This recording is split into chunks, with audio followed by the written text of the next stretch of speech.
So when we talk about telltale signs, we have to first look at, okay, how did this child get in this position? How was this predator or this offender able to gain access? And so grooming starts with the family.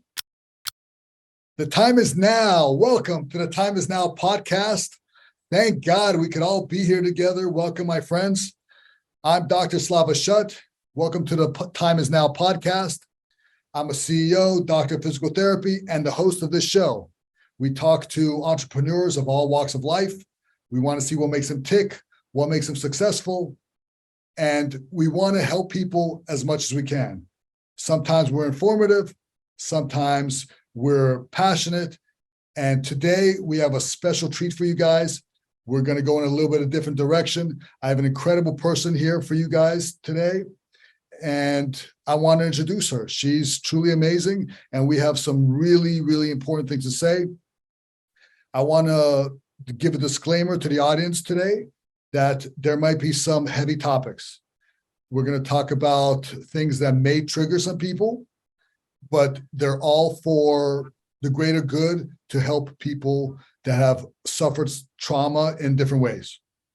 So I'm very excited to introduce our guest today, Dr. Lisa Smith, a therapist and an author who is passionate about teaching children about sexual assault and how to report it. A quick warning for anyone listening again, as you can imagine, today's topic is a tough but necessary one. Expect to hear instances, facts, and other topics related to sexual assault. Please, let's get into it. Doctor, Yes. It's a pleasure to have you. Please introduce yourself. Tell us about you. Tell us about your work. Tell us about your history. We want to know all about you. Please. Absolutely. Hi, and thank you so very much for having me on to talk about this very sensitive topic.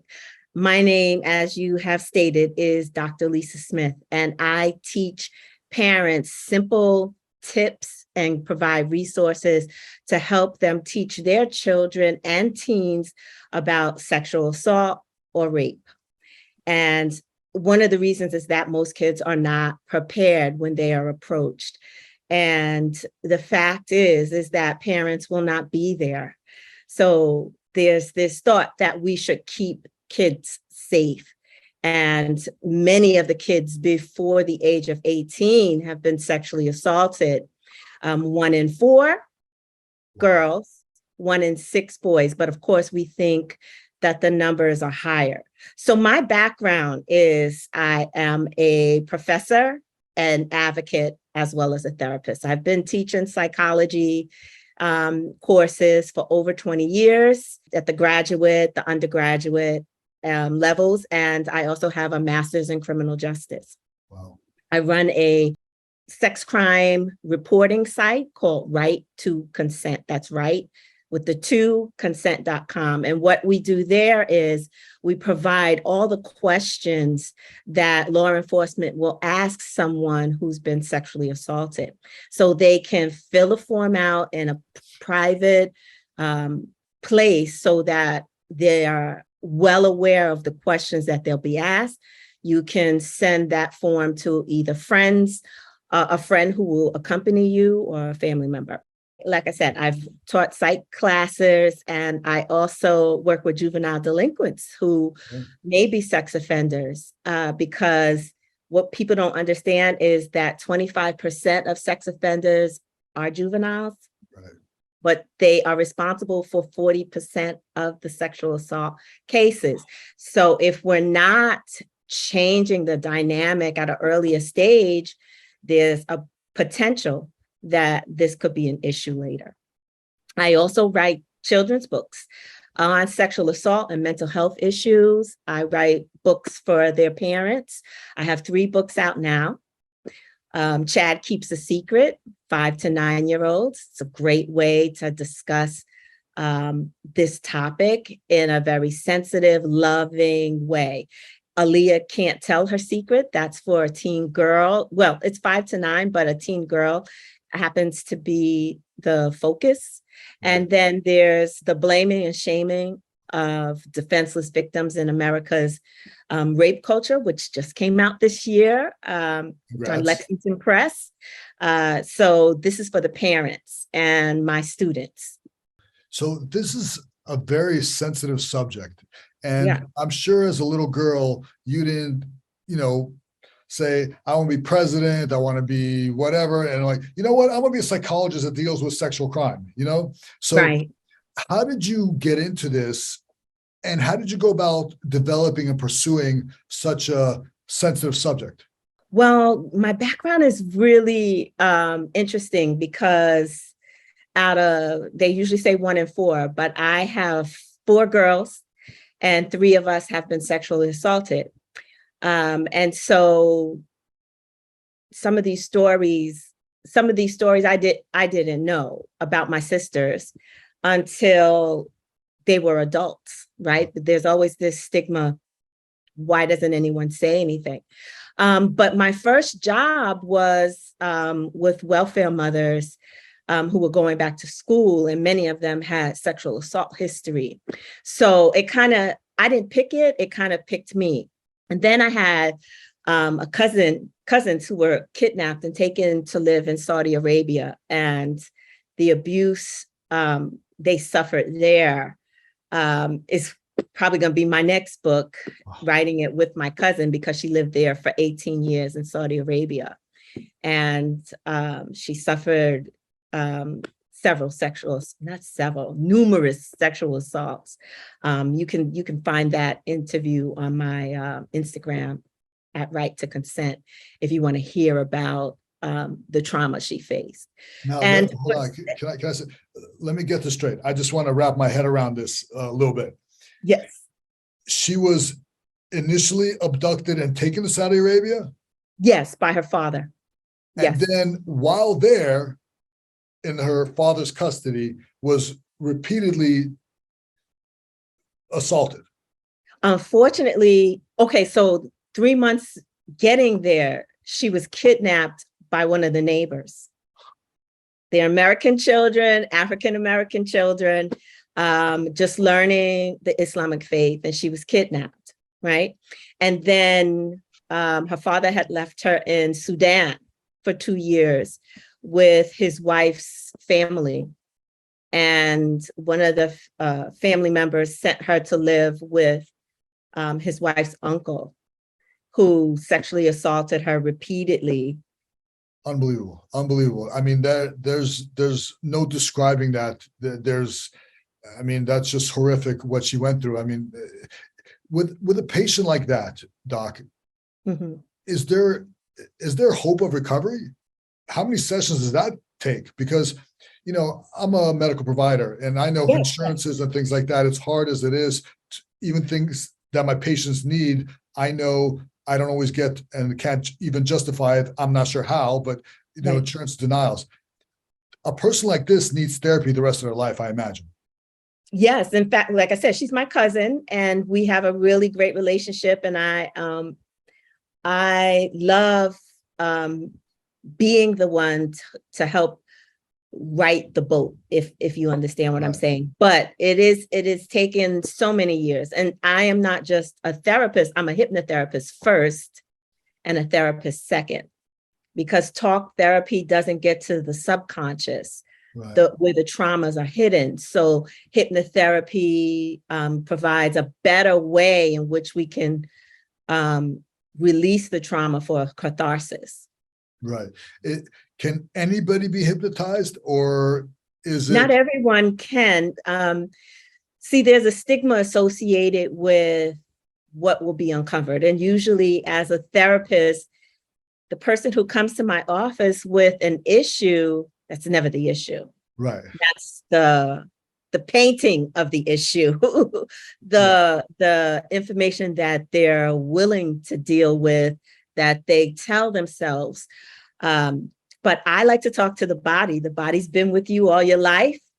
And usually the body tells you so many signs. So if there's a knee shake, it's not just anxiety. There's something there. You've stuffed something in that area. If there's a pain, a back pain, if there's a twitch in the eyes, one of the ways in which hypnotherapists can get to the root of that is to allow the body to release and express. And usually you just have to direct attention to that shaking foot or that tapping finger or that, because it's comforting for us to keep some of the traumas that we have faced hidden. It's amazing that you've been able to translate basically to children and basically funnel and, strain and conform to a child's brain such a sensitive topic. How do you go I have to about? thank my niece for that. Yeah. I'm sorry to talk over you. Please forgive me. No worries. That's awesome. Please come tell me. I have to thank my niece and my neighbors and my sisters because the easiest way to talk to children about this is to use their language. And I have young people in my family who usually will say, I don't know what this word means, or explain it to me. So Chad keeps a secret 5 to 9, but first I told my niece and her friends this story one day. And as I was telling them this story, I asked them, does any part of this make you fearful or scared? Because I don't want it to be a book that they pick up and are so afraid that they never pick it up again. And the wonderful thing about my books are that the children solve the problems, not the parents. Because as I said before, parents are usually not around. It's usually other kids telling them what to do if they've never been in this situation. And a lot of parents are fearful that this can't happen to my child, but they don't want it to happen to their child. But if you don't have problem-solving scenarios, 4-year-olds are being approached. Wow. Right? 3-year-olds are being approached. I had someone contact me on Instagram a month ago, maybe 2 months. And her daughter was asking her for anal and was engaging in very provocative behaviors, sexual behaviors, which caused her mother alarm. So what happened in that situation?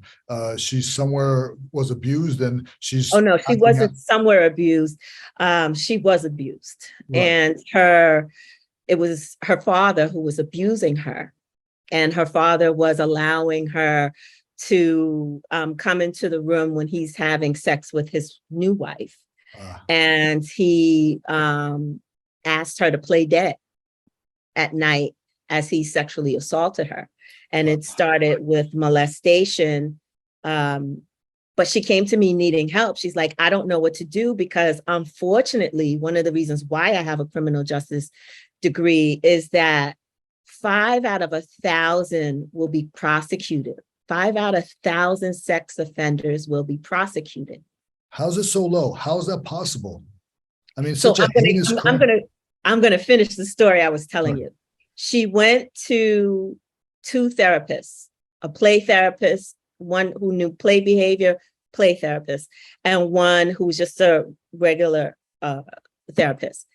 And because her father had money and because the mother was once a drug abuser, she didn't have the respect of law enforcement. So law enforcement, she contacted CPS, that's what we call it here in Florida. And not to belabor the point, but she contacted them. They didn't check the body. And so and when she went to court, the judge did not admit or allow the counselors and the therapists to testify. And so he kept the order because they split custody. The child will go on the weekends. She's 4 years old, and she goes to her father every weekend. And you can see that she's visibly upset. So when her mom came to me, she asked that I help her. And her daughter was coming back from visitation. And she says, I know he's touched her. I know he's done this. I know it because my daughter is asking me for these she's sexually provocative. She knows words that she shouldn't, and she's asking her mother to perform these sexual behaviors. And she knows she's getting it from her father. She's told her mother. She started acting out. And I told her, well, if you know that he is, then take her to the hospital immediately. Right. Because the law enforcement refused to get her checked. And she had fissures. Wow. The hymen's missing. She had redness. But, people say you could get that from a bicycle. Mind you, she's 4. What kind of bike riding is she doing? Yeah, she's not doing BMX off-roading at 80 miles an hour. Yeah, that's not happening. I mean, yeah, our system doesn't seem to be protecting some of the most vulnerable. And I mean, that's a controversial subject in itself in many forms, but especially with such a vulnerable age and such a heinous crime, it's unbelievable. You've pointed out to RAINN.org for statistics. That's the Rape, Abuse, and Incest National Network. Yes, and we're gonna do that too. We'll promote it together.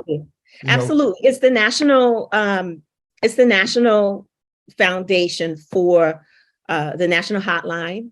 Anyone in any state can call the number. And they provide lots of information. And the reason why I think it's important is because the most vulnerable are under 18. Wow. The most vulnerable are young kids under the age, prepubescent, under the age of 8, and teen girls.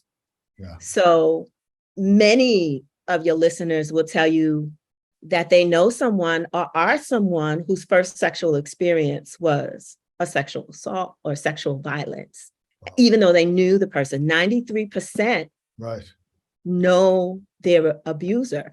And abuser seems the wrong word to use because it makes the assumption that this is happening all the time. A lot of times it's one and done. It's one instance, but it shapes your sexual identity. So, for example, one of the young males, because like I said, I work with young boys from juvie, right, who are on an alternative path from juvenile detention. And I must say, one of the cutest was one of the biggest sex offenders, and he was 12. Wow. And he told me, because my students, people I work with, they call me Smith. He told me, listen, most people in my neighborhood know that I like young boys. I like young boys, and if they leave them anywhere near me, I will try to penetrate them, right? And so when we talk about 1 in 6, usually it's either an anal rape, or it's a digital rape with a finger, right? Or it's groping.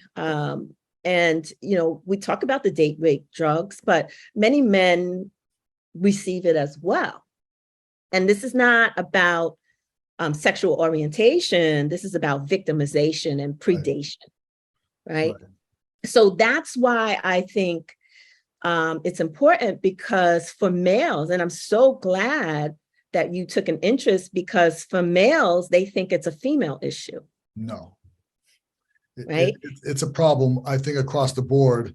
It may be more prevalent, but it's a problem across the board. These numbers are staggering. These statistics are way higher than they probably should be in an industrial country, I imagine.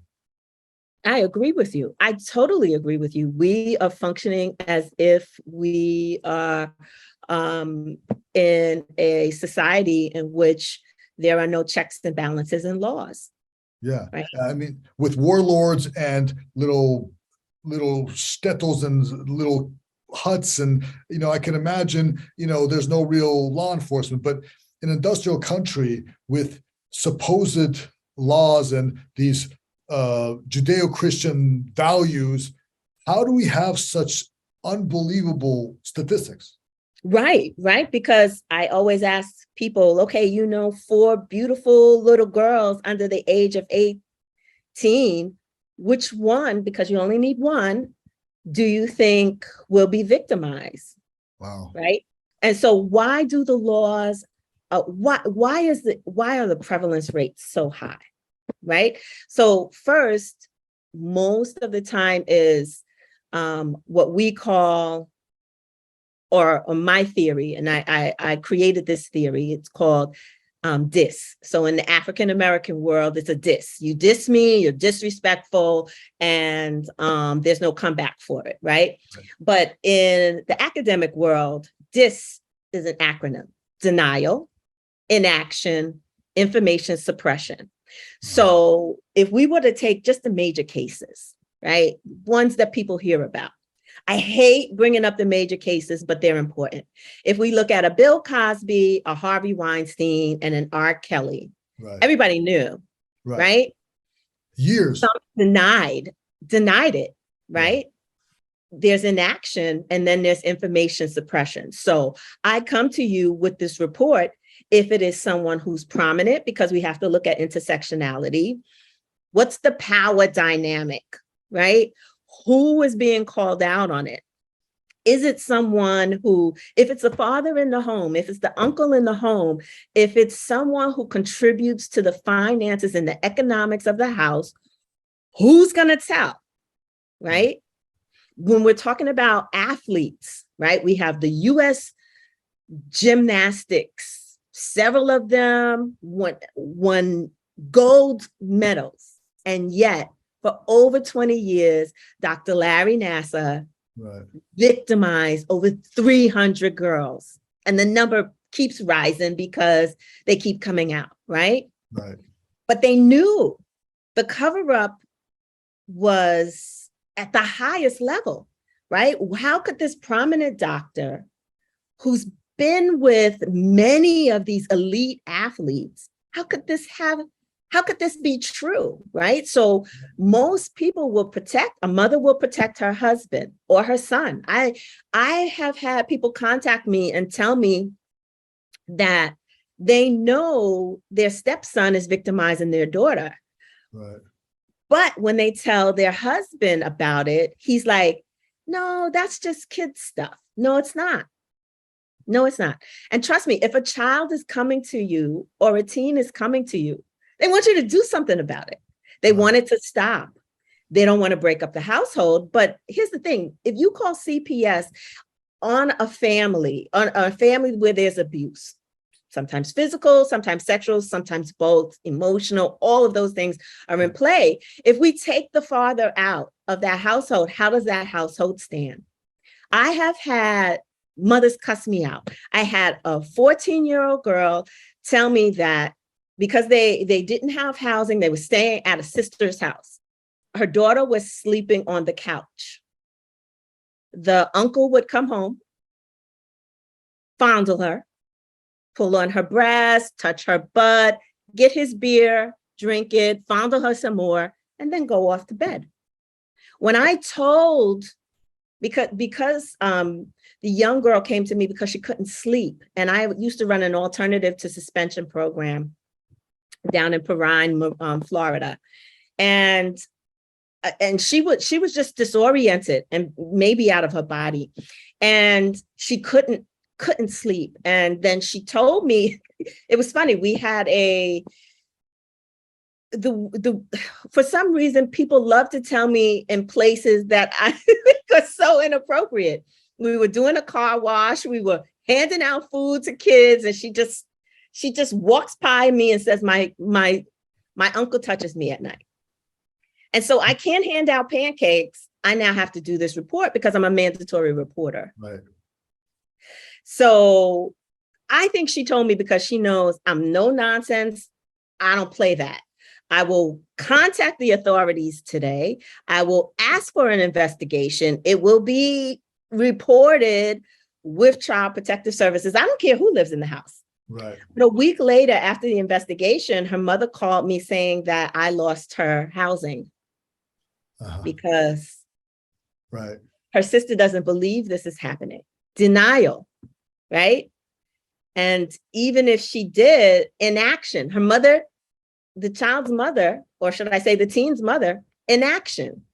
And so are they going to tell the other kids? No, information suppression, right? So this theory happens even with victims. The victims who are in so much shock, they don't even remember the attack or the violence. They've shut it away, hidden it away where they don't have to deal with it. And so it stays hidden until you're ready to address it. And that might be for years, right? It's a survival technique that we suppress, right? You've heard of suppression, right? We suppress some of the worst things that happen to us. We do it in abuse. It's prevalent in abuse situations, but it's prevalent in just victimization. There are people who black out because that's a shock reflex, right? The fight or flight also includes shock. And so you might ask a child, well, why didn't you tell me? Or you might ask a teen, why didn't you tell me? I didn't think you would believe me. Wow. Or I didn't remember, right? So denial, inaction, information suppression, this theory is so vitally important when we're dealing with victimization. With parents obviously not always being aware, right? And victims not always coming forward. Can you tell the audience some of the telltale signs of, how grooming happens, how some of the signs, like some things that they could look for to get things before they get really out of hand? I'm glad you asked about grooming, because a sex offender, and there's difference between sex offender and sexual predator. They groom the family. They don't groom just the child. Okay. When we look at SNAP, for instance, SNAP is a website that helps survivors of priests, right? Well, there'll probably be one for survivors of the Boy Scouts, but SNAP is one of them. The priests usually brought wine for Christmas, right? They're invited into many homes. They usually bring a dish. They often will take care of your children. So when we talk about telltale signs, we have to first look at, okay, how did this child get in this position? How was this predator or this offender able to gain access? And so grooming starts with the family, an interest in the family and the fact that there is an opportunity for access, isolation, to withdraw the child from the adults and the family who can help, right? So what would we see for a child? What are some of the signs? First of all, it's sexual provocativeness, talking, saying, but kids are not always sexually provocative. They act out. Everyone acts out, even adults, but they start to have behavioral issues. The 4-year-old, from the story I was telling you before, she told her mom, I don't trust you anymore. You are not helping me. You're not protecting me. She's 4. Right. But she did not trust her mother anymore. But she was acting out. She was screaming. She couldn't sleep. This is her daughter. She has insomnia. But also, what people don't want to know is, as long as it's repeated, there will come a time when that 4-year-old crosses the threshold of this is wrong to this is pleasurable. So inaction and information suppression does not help a child that's repeatedly abused. Right. Because if it starts to feel good, this is the reason why she's asking her mom to do the exact same things that she's receiving from her father, alleged, right? Because it hasn't been proven, but that she's receiving, she's asking for this. And children model behavior, the behaviors that they see. One of the boys in my book was 5 years old. His cousin, who was 11, every time grandma went to the store, said, this is a great time for us to play. And so she's 11. So now these are 2 children under the age of 18. One is introducing, and she most likely has sexual assault history, right? One is introducing the other, right? But this is just groping and molestation. But to the 5-year-old, it feels good. It doesn't feel like it's inappropriate until he goes over to his little friend, another girl's house, and starts using the same behavior. So the signs are there. The parents must decide, well, what are you going to do with the information once you know? Because once you know it, you can't unknow it. Yeah. Yeah. That must be very difficult. There's a lot of information on the web also about things like human trafficking. Mm. So can you cut through all the BS and tell us what's fact and what's fiction? Parents seem to think that, no, not my child, or, my kid's safe, or I live here, I live there. Can you tell us, cut through the minutia and give us the facts as Absolutely. opposed to the fiction of human trafficking? Okay, so let's just start with human trafficking is not outside of the United States. First, we pay for the trafficking, okay? And human trafficking is just not sex. But we have loads of domestic trafficking. Wow. Go to many strip clubs, right? And I'm not just singling out strip clubs, but there are a lot of places where children from Chicago or children from California or children from Miami have been trafficked. Okay, so I live in a port city. People don't talk about port cities like they should, but New York, Miami, Los Angeles, port cities, right? Access where you can easily access this country from other places, Texas, another place. And so trafficking starts in the peninsula and works its way up through Texas and then spreads itself out like a hand across the rest of the continental United States, okay? Most runaways have been given drugs for sex, have been put in situations where they're selling their body without money. Wow. And boys as well as girls. So if we're just talking about sex trafficking, we are the supply and demand. We demand it, they supply it, right? Don't get it twisted. The United States is one of the largest reasons why there's sex trafficking. But many children are runaways. They're out of the foster care system. They're on the streets because they are living in abused homes. They might have parents who have substance disorders.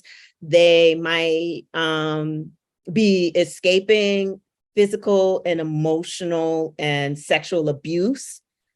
And they're trying to have a better life, but they come across some of the seedy people that remind them, right? Because that's the thing about the subconscious.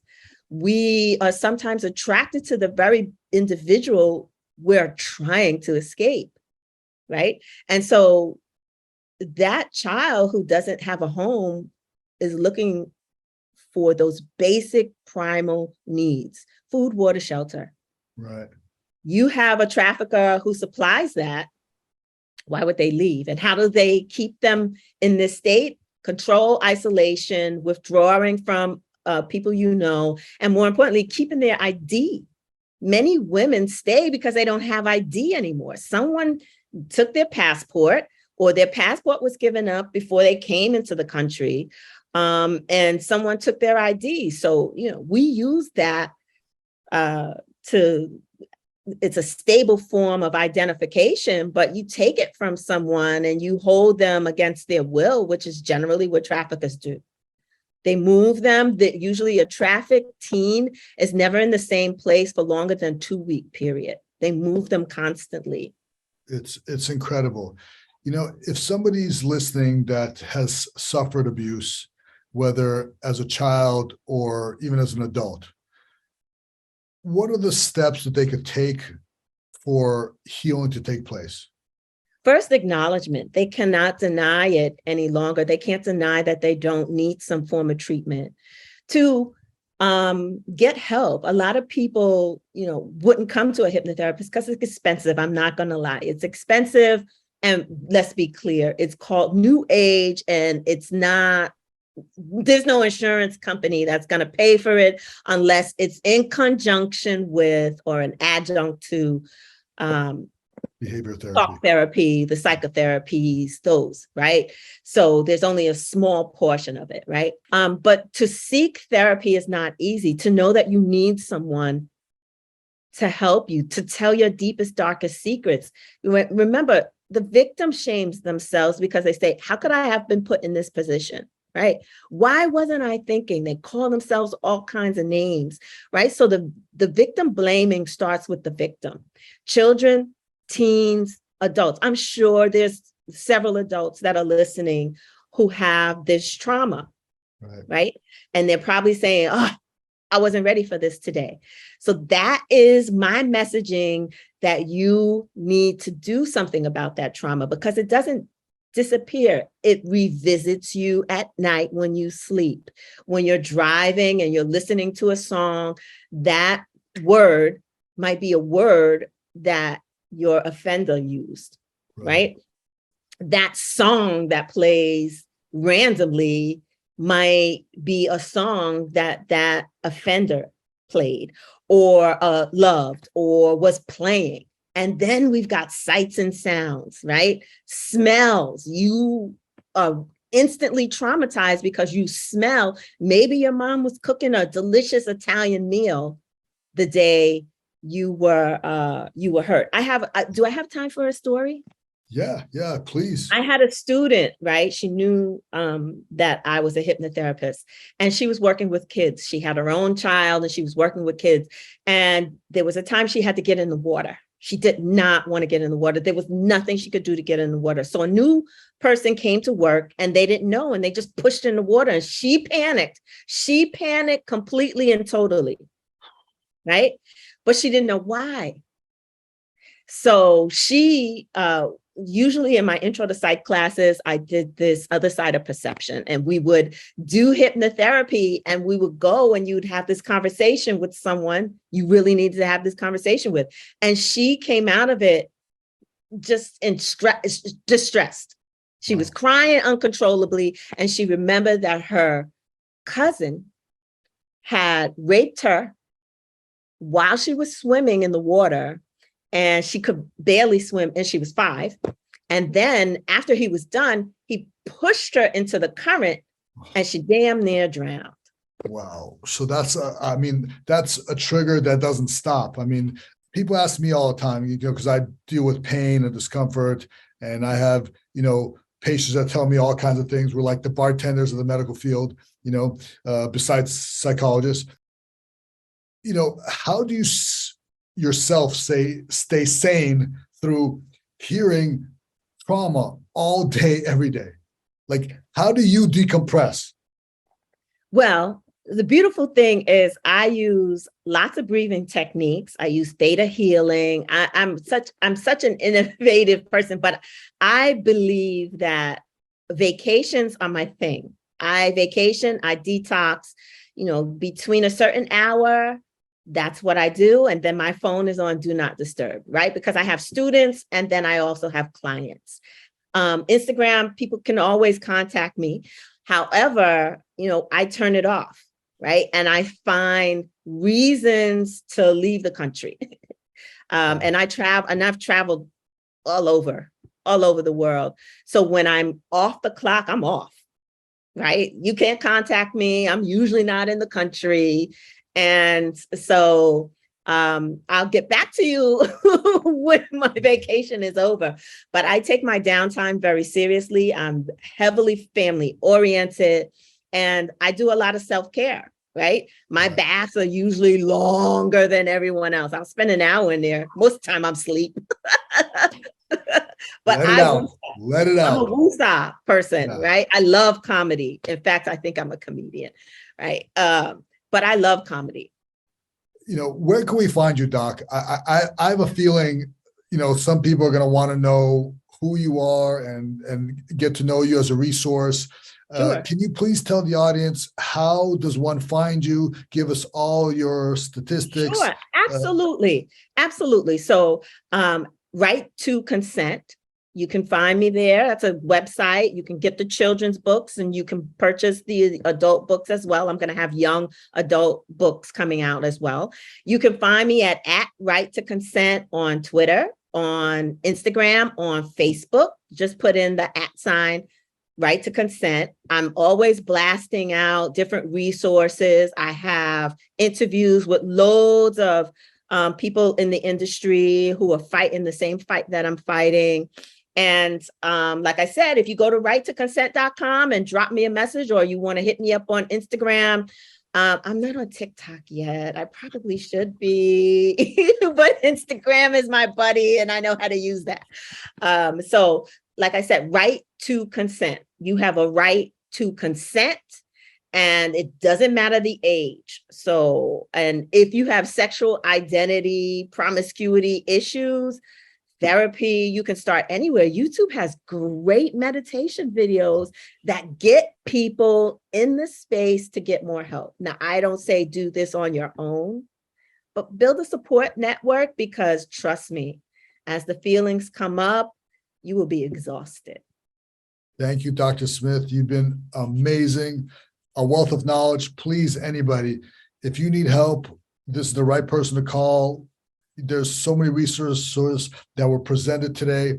Please reach out. Do not sit there quiet. Do not brush this underneath the rug. It's been done too much. The statistics are crazy. Don't be one of them. So all I can say to everybody is be vigilant, be careful, and if you need help, please go get help. So be sure to like and subscribe if you're watching us on YouTube. If you're listening, make sure to rate us on Apple Podcasts and Spotify. Thank you for listening to the Time Is Now podcast with me, Dr. Slava Shut. And tune in every Friday at 2 p.m. and send in your questions to Dr. Slava on Twitter. Thank you, thank you, thank you.